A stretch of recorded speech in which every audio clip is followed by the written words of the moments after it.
अस्सलाम वालेकुम। आप लोग देख रहे हैं NI पॉइंट। पीछे मैंने जो आपको स्क्रीन दिखाई है वो एसएन इकबाल नारोवाल का हल्का है। एसएन इकबाल साहब का मुस्लिम लीग नून के सीनियर रहनुमा है। इनको कल बहिरा मोटरवे पर बर्गर खाना बहुत ही महंगा पड़ चुका है। वीडियो में मैंने आपको दिखा दिया है कि कैसे औरतें खवातीन चोर चोर के नारे लगा ली हैं। अब मुस्लिम लीग नून का तय है कि अवाम ने इनका जीना हराम कर देना है।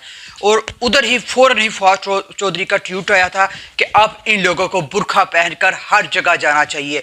और एन उसी जगह जुल्फी बुखारी भी बहिरा पहुंचे बर्गर खाने के लिए और उनका अवाम ने पुरजोश तरीके से इस्तकबाल किया। अब अवाम जाग चुकी है किन लोगों के साथ खड़ा होना है और किन लोगों के साथ नहीं खड़ा होना। वीडियो को ज़्यादा से ज़्यादा शेयर कीजिएगा और लाइक और कमेंट्स में ज़रूर बताइएगा कि आपकी राय क्या है।